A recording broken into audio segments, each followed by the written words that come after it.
Magandang tanghali ngayon po ay araw ng Biyernes, ika-4 ng buwan ng Marso taong 2016. Narito ang mga balitang patuloy na tinututukan sa Pilipinas at sa buong mundo. Vice President Jejomar Binay at Senator Grace Poe nangunguna sa presidential race batay sa pinakahuling Pulse Asia Survey. COMELEC inaprubahan ang paggamit ng on-screen verification ng vote counting machine. NDRRMC makikipagpulong sa 17 malalaking industriya sa bansa kaugnay ng partisipasyon nito sa disaster management.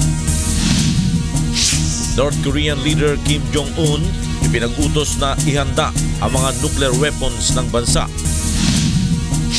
At 42 bayan sa Peru isinailalim sa state of emergency, death toll sa matinding pagbaha umakyat na sa 11. Una sa ating mga balita ngayong tanghali.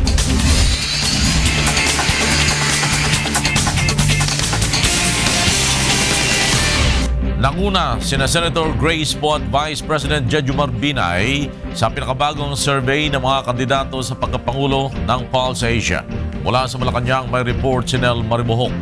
Live. Nel. Lord, parehong nanguna sa bagong presidential preference survey ng Pulse Asia sina Senator Grace Poe at Vice President Jejomar Binay. Ito ay batay sa February 15 to 20, 2016 Pulso ng Bayan survey kung saan halos pareho ang ratings ng dalawa na may 26 at 25%. Parehong nakakuha naman ng 21% sina Davao City Mayor Rodrigo Duterte at Mar Rojas at 3% naman na nakuha ni Senator Miriam Santiago. Malaki ang iniangat sa rating ni VP Binay sa Mindanao Region. Samantalang malaki ang ibinaba ni Rojas sa Mindanao, ngunit umangat sa Visayas Region. Malaki naman ang iniangat sa rating ni Duterte sa National Capital Region. Samantala, statistically tight naman sina Senators Chis Escudero at Bongbong Marcos sa Vice Presidential race na may 29 at 26%. Pangalawa sa pwesto si Camarines Sur Representative Lene Robredo na may 19%. Pangatlo si Senator Alan Peter Cayetano. Parehong nakakuha naman ng single-digit voter preferences sina Senators Trillanes at Tunasan. Ayon sa kampo ni Poe, nagsisilbi itong inspirasyon sa kanila sa kabila ng anya ng patuloy na pang-aatake sa pagkatao ni Senator Grace Poe, patuloy at tiwala ng mga Pilipino sa kanya. Sinabi naman ni una spokesman Rico Quicho, inaasahan nila na mas paigtingin pa ng mga kaaway sa politika ni VP Binay ang demolition job habang mataas sila sa survey. Isinagawa ang survey noong February 15 hanggang 20 sa 1,800 registered voters. Floor? Nel Maribohok nagulat mula sa Malacanang. Aprobado na ng Commission on Elections o COMELEC ang paggamit sa on-screen verification ng vote counting machine sa halip na mag-imprenta ng resibo para sa mga botante. Mula sa COMELEC may report si Victor Cosare. Live. Yes, Victor. Lord, gagamitin ng Commission on Elections sa araw ng halalan ng on-screen verification feature ng vote counting machines upang makita ng mga botante kung paano binasa ng makina ang laman ng kanyang balota. Subalit ikinihit ng COMELEC na hindi sila mag-iimprenta ng resibo para sa mga botante. Ayon kay COMELEC Chairman Andres Bautista, bukod sa madalagdagan ng mahigit 2 oras ang voting time, maaari ding magamit sa vote buying ang mga resibo. Anya, walang batas na maaaring pumigil sa botante para ilabas ang resibo sa presinto. Pangangailangan din ng karagdagang pondo ang COMELEC para sa thermal papers at sa deployment ng mga yellow ballot boxes na siyang paghuhulugan ng mga resibo. Ayon kay Bautista, nagdesisyon ang COMELEC na paganahin ang on-screen verification feature ng VCM pero hanggang 15 segundo lang bawat botante. Kung walang gagalawin ang botante sa screen sa loob ng 15 segundo, kusa nang mahuhulog sa ballot box ang kanyang balota.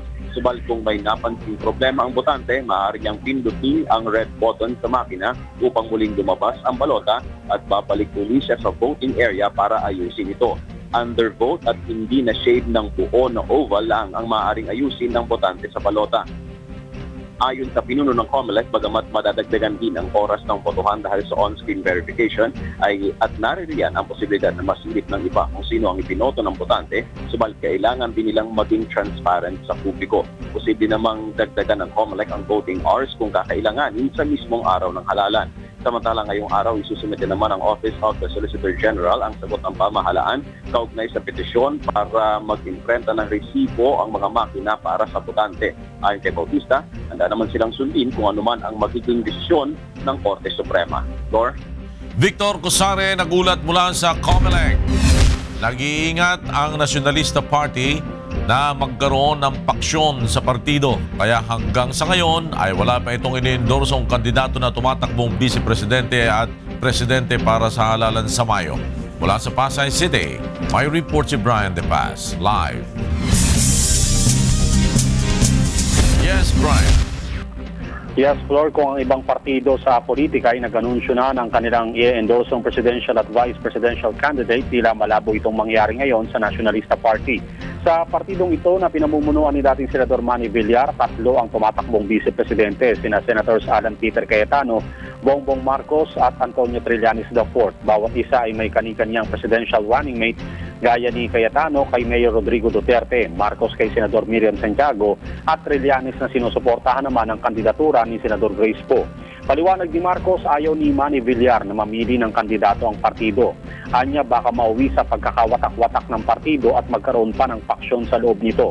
Ayaw rin ng NP na magkahiwa-hiwalay ang mga miyembro dito. Kinumpirma rin ni Senator Cynthia Villar na kahit sa vice presidential candidate ay walang ini-endorso ang partido. Naniniwala ang senadora na dapat na praktikal at makatotohanan ng isinusulong na plataforma ng bawat kandidato. Sa pamamagitan nito ay may isasagawang solusyon sa problema ng bansa at matitiyak na matutulungan ang mamamayan. Wala mang endorso, sinabi naman ni Senador Trillanes na may suportang natatanggap sila kay NP President Manny Villar. Floor, balik sa iyo. Maraming salamat sa iyo, Brian De Paz. Nagulat mula sa Pasay City. Posibleng mapaaga ang pagkawala ng amihan dahil sa epekto ng El Nino phenomenon sa bansa. Alamin natin ang kabuang detalye maging ang lagay ng panahon mula kay Ray Palayo na nasa Pag-asa Weather Forecasting Center. Ray? Magandang tanghali po sa ating mga kasambahay. Sa ngayon po ay umiiral itong tail end of a cold front na nakaka-apekto sa eastern section ng Luzon. Base po sa forecast ng Pag-asa, ang area po ng Cagayan, Isabela, Aurora, yung Quezon, kasama na rin po ang rehiyon ng Bicol, ay makulimlim pa rin po ang lagay ng panahon at makakaranas ng mahina hanggang sa katamtamang pagulan. May mga pag-ambon po sa mga isla ng Batanes, Calayan at Babuyan dahil po yan sa epekto pa rin itong northeast monsoon o yung amihan. Makakaranas nga po dyan ng mahinang mga pagulan. Pero sa Metro Manila at nalalabing bahagi ng ating bansa, maganda po lagay ng panahon, bahagi ng maulap hanggang sa maulap ang papawirin gaya po ng ating na-experience. Pero may mga pagkakataon na magkakaroon din po ng isolated rain shower and thunderstorms. Sa ngayon po, ayon sa Pag-asa, maaaring mapaaga po itong termination ng amihan at nasa transition period na nga po at maaari na itong sa mga susunod na araw ay aalisin na po nila o iti-terminate itong amihan, ang pag-iral ng amihan, kaya hindi na po tayo masyadong makaka-expect ng mas malabig na temperatura sa mga susunod na araw. At ina-expect naman natin na sa mga susunod na linggo ay posible na mas tumaas pa po ang temperatura na ating maramdaman, lalo na po sa buwan ng Abril kung saan ina-expect na titindi yung epekto ng El Nino sa ating bansa. At magtatapos ito pagdating naman po ng kalagitnaan ng 2016. Yan ang ating ulat panahon. Balik sa inyo dyan, studio. Maraming salamat, Ray Palayo. Nagulat mula sa Pag-asa Weather Forecasting Center. Ipinahayag ng National Disaster Risk Reduction and Management Council o NDRRMC na mahalaga ang partisipasyon ng pribadong sektor sa paglaban sa epekto ng kalamidad sa bansa. Narito ang report ni Rosalie Coz.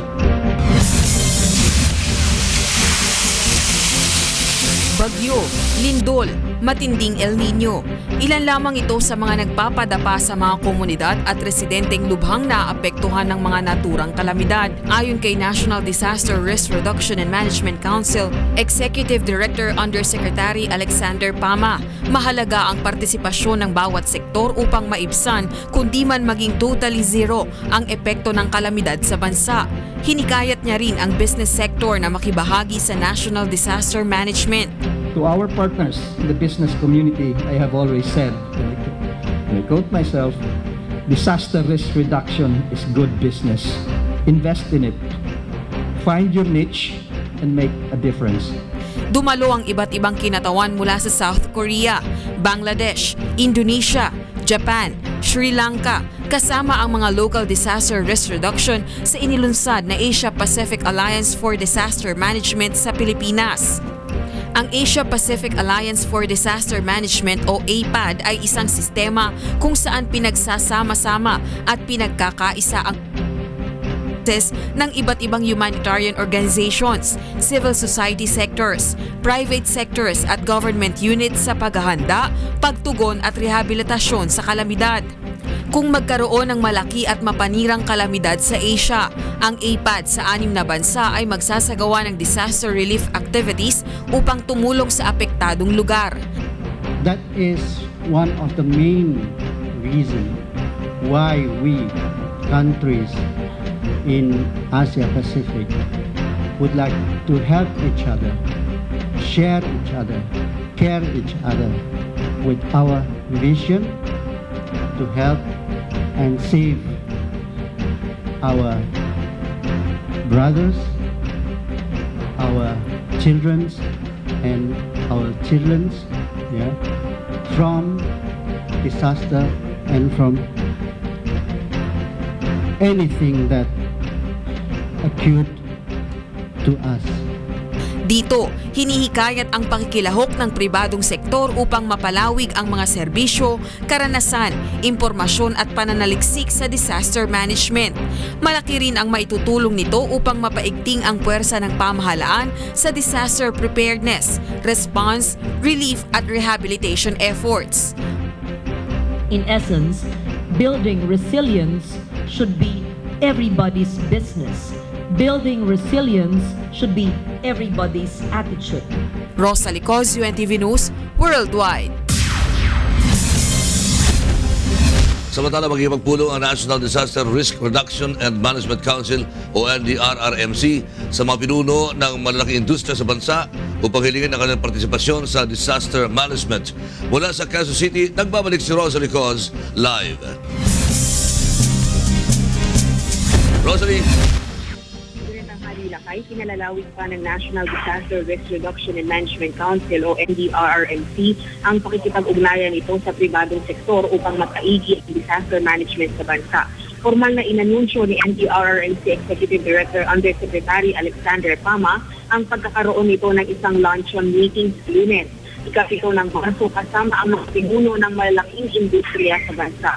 Bagaman wala pang formal na kasunduan sa pagitan ng pamahalaan at ng mga business sector, malaking development ito upang maisulong ang pagtutulungan ng iba't ibang sektor hinggil sa disaster management sa bansa.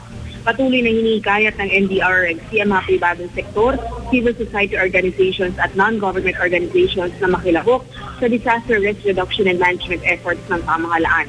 Dagdag na pwersa ito ng pamahalaan sa training, pananaliksik, promotion ng urban risk reduction at resilience, risk financing, insurance, at maging sa investment sa pagtatayo ng mga kinakailangang infrastruktura. Ito ay upang maibsan ang masamang epekto ng climate change at banta ng mga kalamidad sa bansa. Lakay. Maraming salamat, Rosalie Cos, nag-uulat mula sa Quezon City.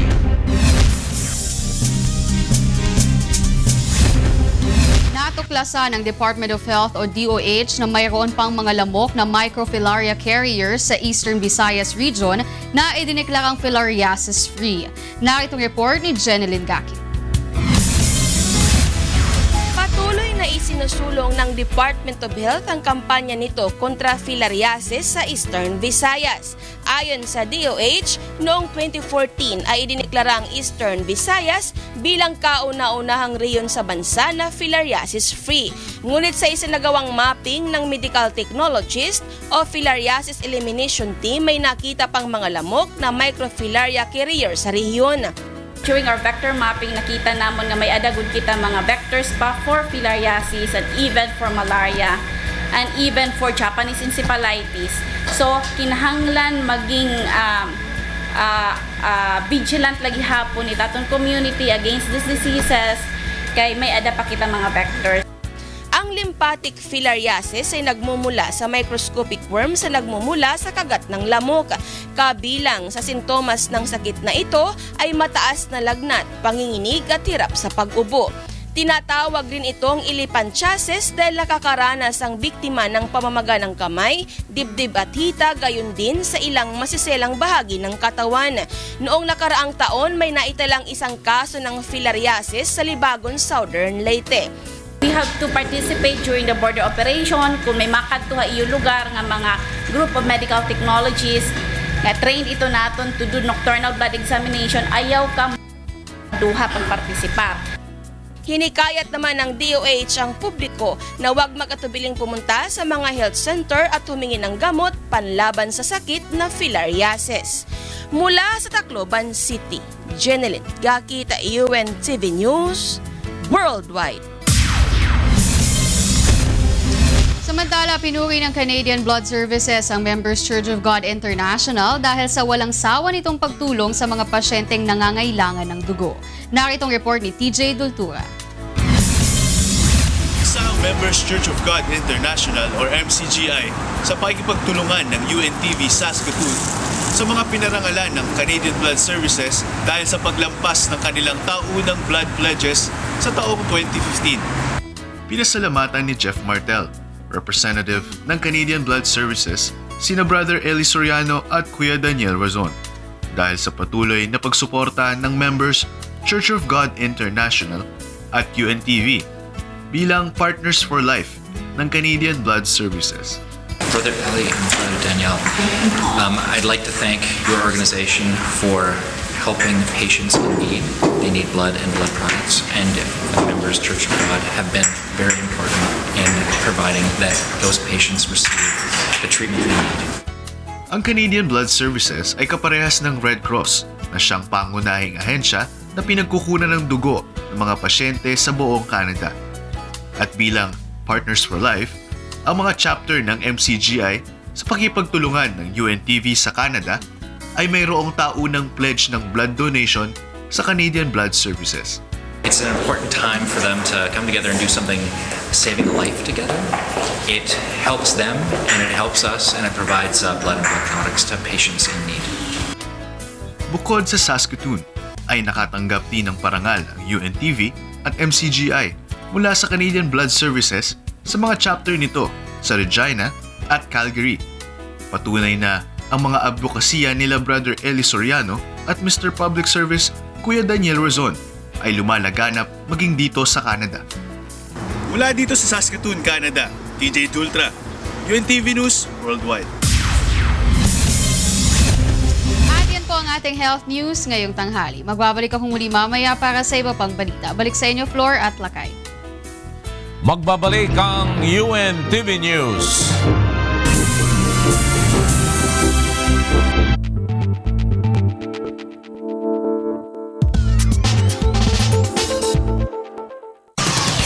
Vote counting machine.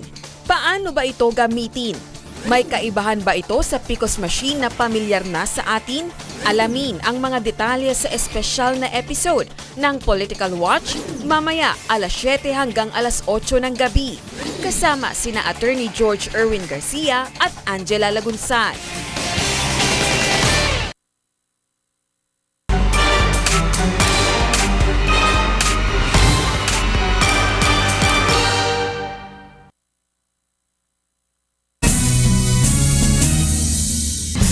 Sa pagpapatuloy ng UNTV News, itutuloy ng Court of Appeal sa Lunes ang pagdinig sa amparo petition ng dating ministro ng Iglesia ni Cristo na si Lowell Menorca II. Mula sa Maynila may report si Roderick Mendoza live. Roderick. Sinusundan na ng ibang media rito sa Manila. Salamat sa Diyos. Ingat kayo. Babalikan po natin ang ulat na yan ni Roderick Mendoza.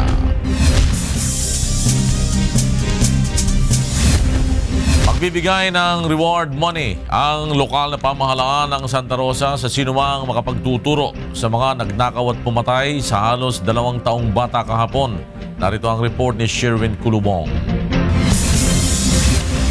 Pinaghahanap ng ngayon ng Santa Rosa City Police ang mga suspect sa pagnanakaw at pagpatay sa 1 taon at 10 buwang batang lalaki sa Phase 1, Celina Plains Subdivision, Barangay Labas, Santa Rosa City, Laguna noong isang araw.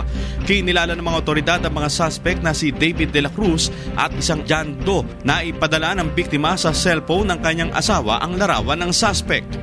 Nagkaroon sila kahapon na ikakabit na yung modem ng internet as requested by Mr. Ricardo Santa Ana. Well, as a result, ay nagkaroon nga po rito ng hindi magandang pangyayari.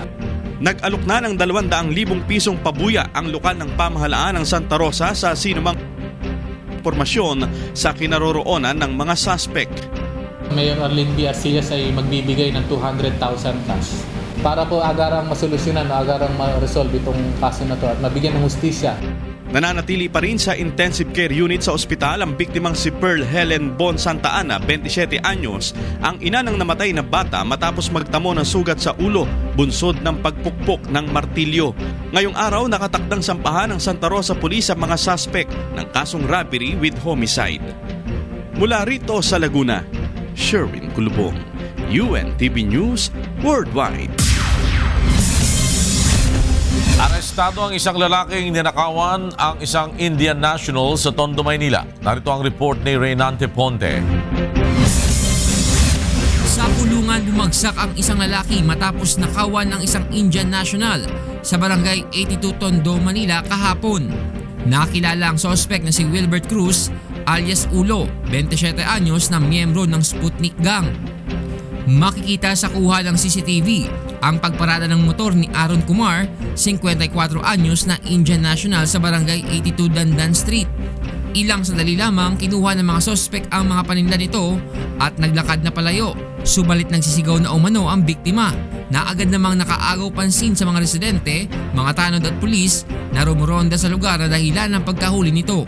Naging alerto yung mga taong nakapaligid at nang makita nga nilang nagtatakbo itong si Wilbert Cruz o alias Ulo na may mga daladalang gamit. Ito yung mga towel sa mga blanket na paninda ni Mr. Kumar ay yun ang naging rason kung bakit kanila itong hinabol at naaresto nga itong si alias Ulo. Samantala, itinurn over sa General Assignment and Investigation Section ng MPD ang suspect upang masampahan ng kaukulang kaso. Reynante Ponte, UNTV News Worldwide.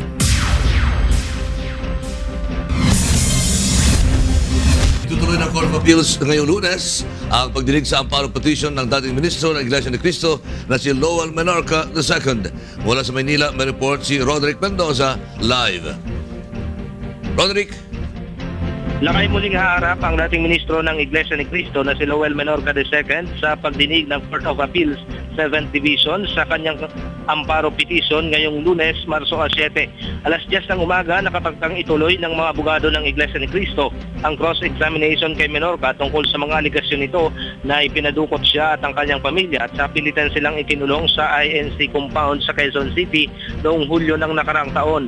Paniwala ni Menorca, kagagawa ng pamunuan ng INC ang pagkulong sa kanila dahil isa siya sa pinaghihinalaang nasa likod ng vlog ng isang Antonio Evangelista na nagbunyag ng umano'y mga katiwalian sa loob ng INC. Inihain ni Menorca ang petisyon upang mabigyan sila ng proteksyon sa umano'y nagpapatuloy na panganib sa kanyang buhay at sa buhay ng kanyang pamilya.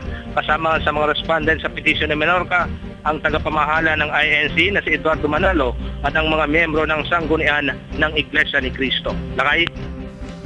Maraming salamat, Roderick Mendoza. Nagulat mula sa Maynila. Ipinagutos ni North Korean leader Kim Jong-un na ihanda na ang mga nuclear weapons ng bansa na maaaring gamitin anumang oras. Inilagay na rin sa preemptive attack posture ang military sa harap ng lumalaking banta ng mga kaaway.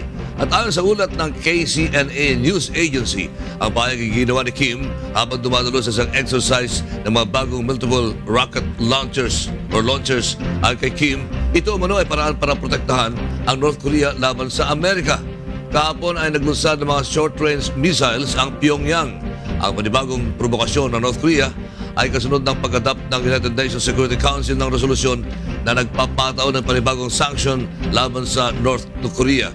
Ayon sa United Nations, ito na ang pinakamatinding sanksyon na ipinataw sa North Korea. Nagdeklara na ng state of emergency ang 42 bayan sa Peru dahil sa nararanasang mga pagbaha dahil sa El Nino phenomenon. Sa isang television footage, makikita ang sinagawang pag-rescue sa isang lalaki na nag-trap sa kanyang minamanayong truck habang nasa gitna ng rumaragasang tubig. At ayon sa Center of Emergency, aabot sa 200 kilometrong kalsada ang lubog na sa tubig baha dahil sa pag-apaw ng mga ilog. Apektado rin ang supply ng pagkain sa Kapitolyo ng bansa dahil kabilang sa mga nalubog sa tubig ang Central Highway na dinaraanan ng supply ng pagkain patungong Lima. Ayon sa Ministry of Agriculture ng Peru, umakyat na sa 11 na asawi habang mahigit na 5,000 mga residente ang apektado ng kalamidad ngayong taon.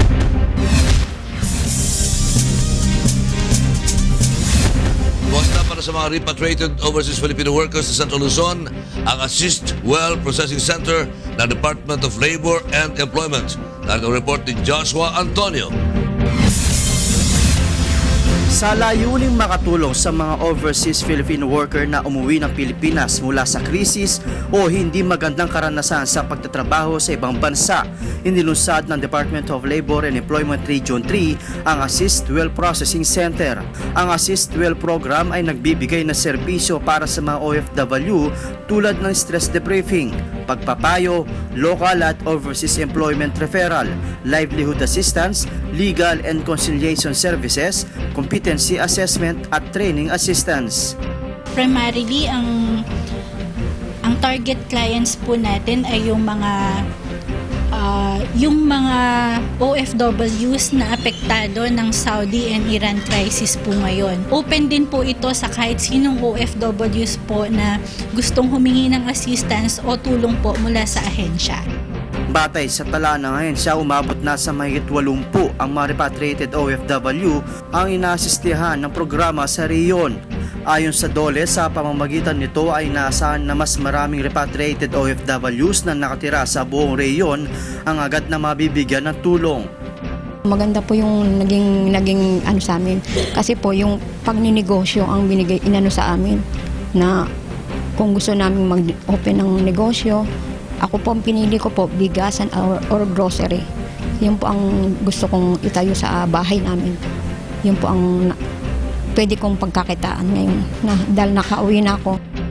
Hindi na rin po ako pwedeng magtrabaho kasi syempre may sakit na rin po ako. So, ngayon, humihingi ng tulong para sa dito nga sa livelihood program na kasi nagtayo na lang po ako ng isang maliit na tindahan.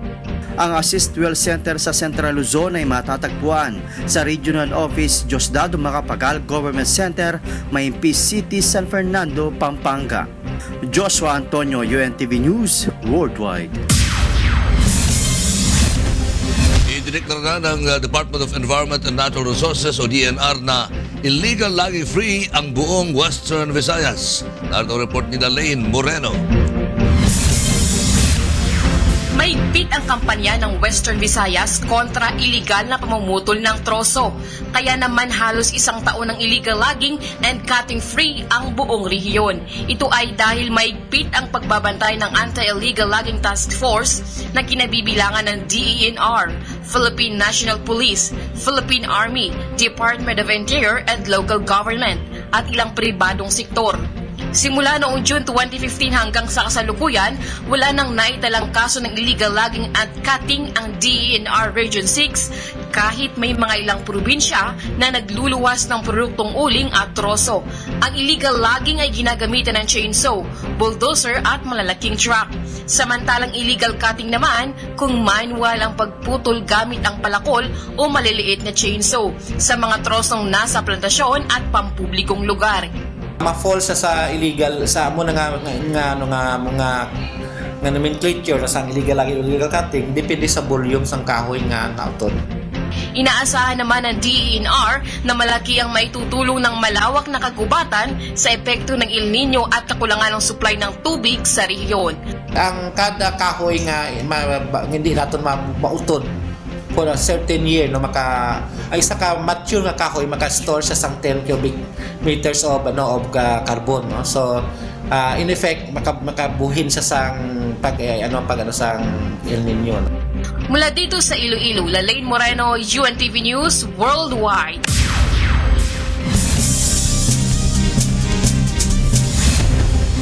Nagdaos ng Sports Fest ng mga batang visually impaired sa Marikina City. At mula sa Marikina, may report si Grace Casin live.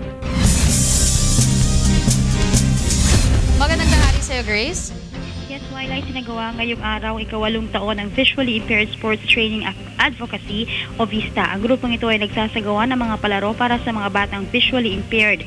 Ngayong taon, mayroon silang halos 400 mga participants. Kabilang sa mga kategorya ng laro para sa mga kabataan ay ang track and field, goal ball, long jump, shot put, bowling at ang shot down o ang modified version ng larong table tennis. Hindi matawaran ng saya ng mga batang may kapansanan sa pagkakataong makalahok sa mga palarong ito sa kabila ng kanilang mga kalagayan. Ayon kay VISTA Chairman Roden Torres, layunin ng kanilang grupo na maipakita ang sa kabila ng may kapansanan ng mga batang ito ay nagkakaroon sila ng pagkakataong magawa ang mga bagay na nagagawa ng mga normal na bata. Target ng VISTA na maabot pa ang iba't ibang lugar sa bansa upang makalahok ang iba pang mga kabataang may kapansanan. Kabilang sa mga participants ngayong taon ay mula sa mga SPED schools sa Quezon City, Tagaytay, Laguna, Tuguegarao at iba pa. Tatanggap naman ng mga trophy ang mga batang mananalo at medalya naman para sa lahat ng mga nakilahok. Hinikayat ng grupo ang mga magulang na mayroong mga anak na visually impaired o may mga kapansanan na isali sa mga ganitong aktibidad ang kanilang mga anak upang mahubog ang kanilang kakayahan at talento. Wala. Maraming salamat sa iyo, Grace Casin, mula dyan sa Marikina City. Samantala, pinayagan ng Serbian Tennis Federation na mapanood ng walang bayad si world number 1 Novak Djokovic habang nag-iensayo kasama ang kanyang teammates kahapon. Nakatagdang sa gubain ng Serbian team ang Kazakhstan sa Davis Cup World Group tie na sisimulan ngayong araw. Pinanood ng daan-daang fans si Djokovic na sasagupain si Alexander Nedovisov sa opening match ng group tie. Naka-recover na si Djokovic sa eye infection na naging dahilan upang mag-quit sa laban niya kay Feliciano Lopez ng Spain sa Dubai Open ng nakaraang linggo. At yan po ang ating sports news ngayong tanghali. Ako po si Wyla Soriano. Happy weekend sa inyo, Floor at Lakay. Salamat, Wyla. At yan ang kabuuan ng ating balitaan sa ngalan ni Kuya Daniel Razon at ng UNTV News and Public Affairs. Ako si Flor Perez. Ako naman si Rolly Lakay Gonzalo. May pangyayari bawat minuto at may balita bawat segundo. UNTV News, magandang tanghali at happy weekend.